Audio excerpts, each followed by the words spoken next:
Capisco bene l'italiano, ma lo parlo male. Se avessi €1 per ogni volta che ho sentito questa frase dai miei studenti di italiano, sarei milionario. Ok, forse esagero, ma è un problema molto comune. Il fatto è che nel 2024 è ridicolmente facile immergersi in contenuti in ogni lingua straniera, diciamo, grande. Il problema è che capire bene una lingua non significa parlarla altrettanto bene. Dunque potresti pensare, la soluzione è semplice: parlare di più. Sì, ma la realtà è che parlare di più non è sempre facile per tutti. E inoltre molte persone, magari introverse o insicure, possono avere qualche difficoltà in più. E io ne so qualcosa. In questo video andremo alla radice di questo problema che probabilmente hai anche tu e vedremo alcune strategie super efficaci che ti porteranno un giorno a dire capisco bene e parlo pure bene. E a questo scopo, come ti dirò nel video, ti può aiutare anche la tecnologia. Ciao a tutti, mi chiamo Davide e questo è Podcast Italiano, un canale per chi impara e ama la lingua italiana. Attiva i sottotitoli se ne hai bisogno. Sul mio sito trovi la trascrizione del video.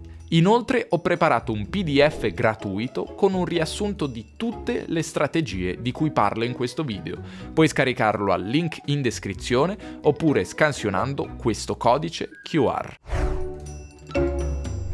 Partiamo da qui. Capire bene e parlare e scrivere meno bene è normale. Se ci pensi è così pure nella tua madrelingua.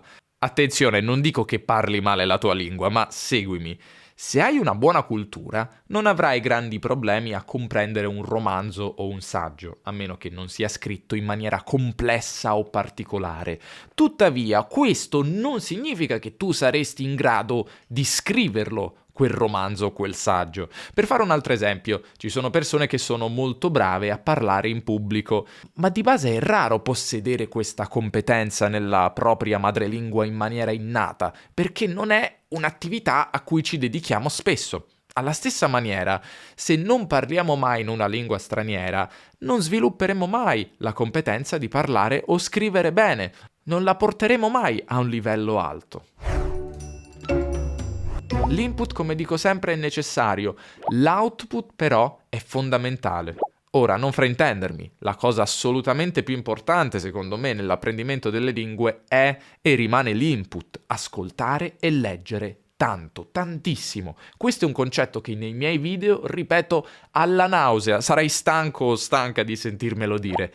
E l'input è una condizione necessaria anche per parlare bene. Tutti i migliori studenti che ho conosciuto, studenti che hanno un italiano ricco, naturale, idiomatico e accurato, sono studenti che hanno avuto un'esposizione enorme alla lingua.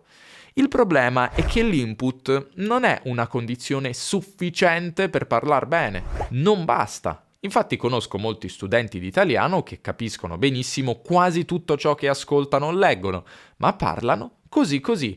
E da qui la frase che dà il nome a questo video. Vedi, l'input massiccio, ascoltare e leggere tantissimo, influenza solo in parte le abilità di output, di produzione.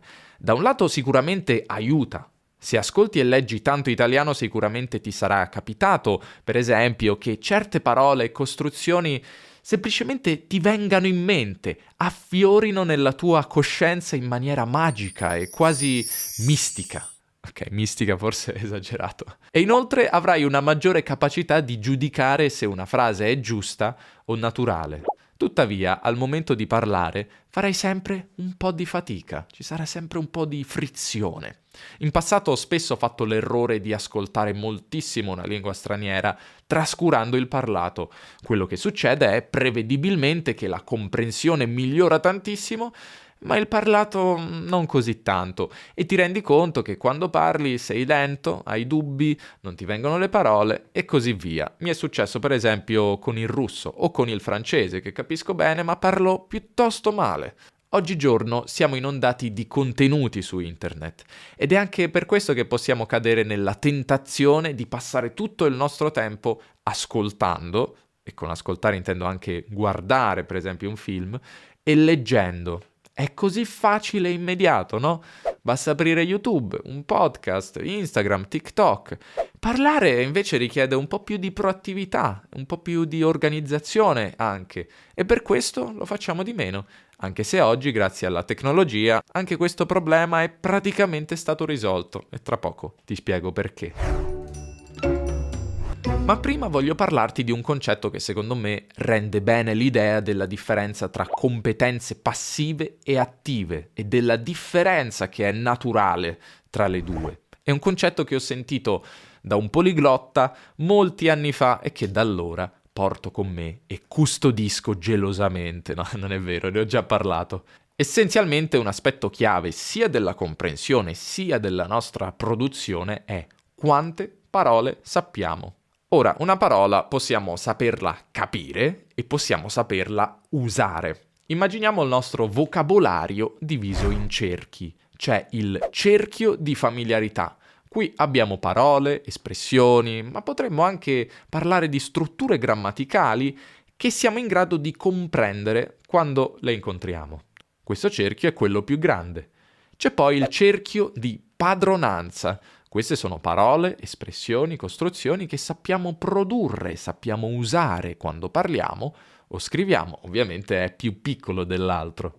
Per parlare meglio, essenzialmente dobbiamo far crescere il cerchio di padronanza, attivare le costruzioni e parole che sappiamo comprendere passivamente e far sì che non ci sia questa grande differenza tra i due cerchi. Ovviamente ci sarà sempre una differenza. Anch'io in italiano ci sono tantissime parole che capirei quando le incontro, ma che non uso mai nella vita e non saprei neanche usarle, non mi verrebbero naturalmente, perché magari sono parole antiche o sono parole letterarie o sono parole che non fanno parte del mio campo, diciamo così. Come attivare queste parole? Essenzialmente parlando e scrivendo. Non è un segreto, no? Ma anche usando una tecnica come le flashcards, che permette di imparare il lessico in una maniera più sistematica e per così dire scientifica. Ma oggi non voglio entrare in questo argomento. E dunque, come si parla di più? Adesso lo vediamo, ma prima ancora un'ultima cosa, un'ultima premessa, l'ultima, lo giuro, per davvero.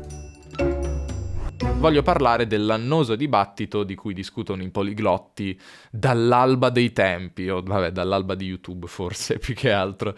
È meglio iniziare a parlare fin da subito oppure aspettare di avere un livello passivo più alto, di capire meglio? Io penso che dipenda da ciascuno di noi e dalla nostra indole, dalla nostra personalità. La tua priorità è parlare in italiano subito oppure ti va bene aspettare un po'? Sei una persona estroversa che ama comunicare con gli altri? Non hai paura di parlare e di metterti in imbarazzo perché hai così tanta autostima che per te l'imbarazzo è un sentimento che non esiste? Allora non aspettare. Ah, è maledetto. Buttati, parla in italiano dal giorno 1. Perché no? Se invece sei una persona introversa, timida, che magari prova ansia quando deve fare lezione con un tutor, che odia le persone, non c'è nulla di male ad aspettare di avere un livello passivo un po' più alto. Io per esempio ho quasi sempre fatto così. Inizio a parlare una lingua quando già la capisco bene, mi sento più a mio agio in questa maniera, perché non mi piace non capire che cosa mi sta dicendo l'altra persona e non mi piace conoscere poche parole sia passivamente che attivamente. Alla fine non penso che cambi molto tra l'una e l'altra soluzione, nel lungo termine, diciamo così. Detto questo, che sia il giorno 1 o il giorno 150, quando decidiamo finalmente di iniziare a parlare, come si fa? Come dicevo, parlare con altre persone può far paura, soprattutto a chi è più timido e introverso. Se sei così, ti capisco, sono come te. Un modo molto semplice per evitare questo stress è parlare da soli.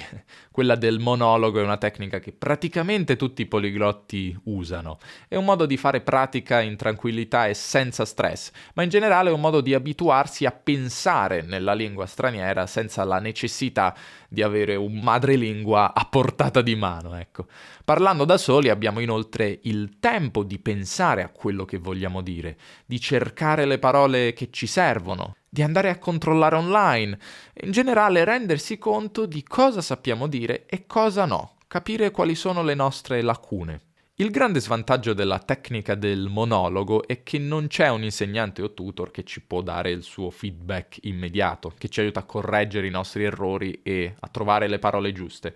Oggi però la tecnologia viene in nostro soccorso. C'è infatti una piattaforma fantastica che si chiama Teacher AI, di cui io sono un partner da qualche mese, dove praticamente puoi fare pratica illimitata di conversazione con insegnanti virtuali alimentati dalla magia dell'intelligenza artificiale. La cosa migliore, o peggiore forse, è che su Teacher AI puoi parlare pure con me, o meglio, con un mio clone virtuale che parla con la mia voce. Sembra una follia, ma è così.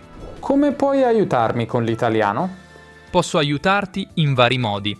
Possiamo fare conversazioni in italiano per migliorare la tua fluidità, praticare la grammatica e il vocabolario e correggere eventuali errori. Posso anche darti suggerimenti su risorse utili. E se segui i miei video o ascolti i miei podcast da tanto tempo magari, potresti avere una certa familiarità con il modo in cui parlo e vorresti magari parlare proprio con me. Ebbene, su Teacher AI sarà quasi come parlare con il Davide reale. Un Davide in realtà infinitamente più intelligente di me, in realtà, visto che è depositario di tutta la conoscenza umana, cosa che io non sono. E per questo puoi parlare di quello che più ti piace. Davide Bot è onnisciente. Mi puoi dire in poche parole come si prepara la pizza napoletana? Certo, ecco come si prepara la pizza napoletana in poche parole. 1. Impasto. Mescola farina, acqua, lievito e sale. Fai lievitare. Impasto. 2. Forma. Stendi l'impasto in un disco sottile. Teacher AI poi ha molte funzionalità interessanti. Per esempio, puoi cliccare su una parola o espressione che non conosci per riceverne una traduzione immediata. Tutte le parole nuove che impari verranno salvate in una sezione della piattaforma, così potrai ripassarle dopo. Puoi cambiare la velocità della voce, la frequenza con cui ti correggo gli errori se sono troppo pedante, cosa che tendo ad essere, il livello di formalità, quanto spesso uso la tua lingua. Sì, Davide Virtuale sa tutte le lingue del mondo, ovviamente. Per chi è introverso, Teacher AI è fantastico perché ti toglie completamente quell'ansia di parlare con una persona. E se pensi anche a quanto pagheresti per delle lezioni con un insegnante, è molto conveniente. Ti lascio il link in descrizione. Strumenti innovativi come Teacher AI sono utilissimi, ma non sostituiscono per il momento le interazioni umane, per fortuna. O purtroppo, vabbè. Per fortuna, dai. Parlare una lingua con una persona in carne ed ossa richiede un po' più di organizzazione, ma vale la pena. Dopotutto è quello, no? L'obiettivo di parlare una lingua. Tuttavia, farlo online è molto più semplice che farlo nella vita reale se non vivi in Italia. Se vivi in Italia, esci e parla con le persone. Puoi optare per piattaforme come italki, dove puoi trovare tutor o insegnanti professionisti, oppure puoi iniziare uno scambio linguistico, un tandem, con una persona che vuole imparare la tua lingua e che ti può aiutare con l'italiano. Ci sono molte app per farlo, ma la più conosciuta è sicuramente Tandem.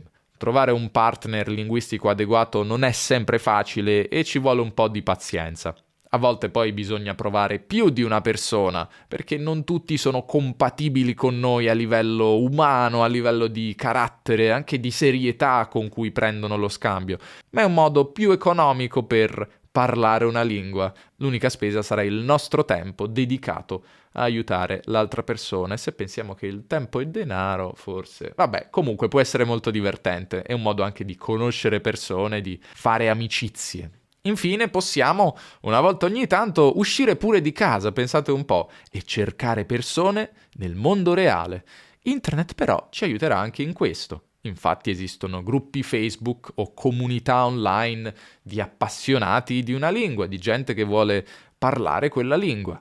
Nelle città medio-grandi sono comuni gli eventi linguistici e poi si può ovviamente andare nel paese della lingua che stiamo imparando, in Italia, nel nostro, vostro caso, per usarla con la fauna locale, le persone locali. La tecnica migliore, secondo me, però, è fare prima conoscenza online con italiani che poi incontreremo di persona in Italia durante i nostri viaggi, e per questo è utile quello che dicevo prima, gli scambi linguistici.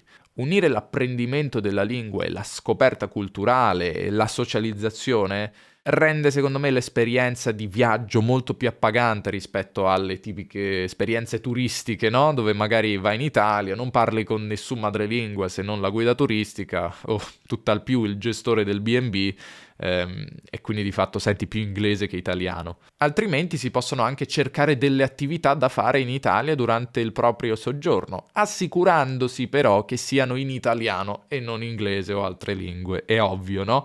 Quindi se hai una passione, per esempio, per la fotografia, diciamo, cerca escursioni fotografiche per italiani. Voglio concludere con un'amara verità.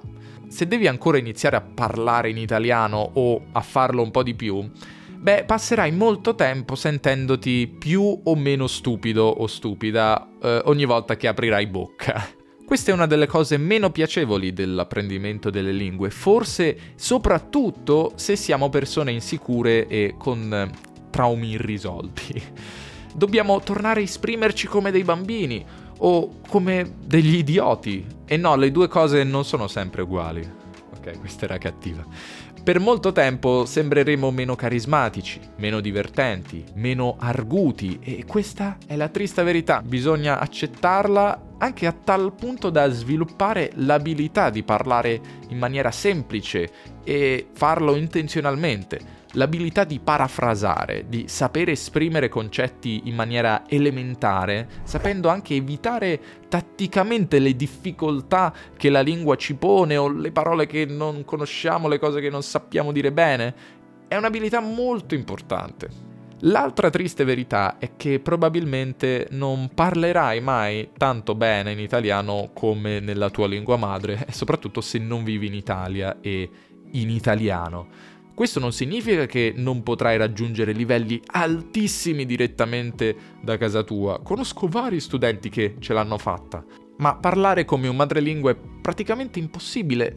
Non dovrebbe nemmeno essere l'obiettivo da porsi. In fondo no, chi se ne frega. Però è importante dirlo perché alcune persone hanno aspettative, secondo me, irrealistiche. Ma fammi sapere se sei d'accordo. Questo è tutto per oggi. Scrivimi anche se pure tu hai questo problema e se hai altre strategie che ti hanno aiutato a diminuire, a ridurre questo divario tra comprensione e produzione. Ti ricordo di provare Teacher AI e di scaricare il mio PDF riassuntivo di questo video, così potrai ripassare tutto quello che ho detto e anche metterlo in pratica. Un saluto e a presto.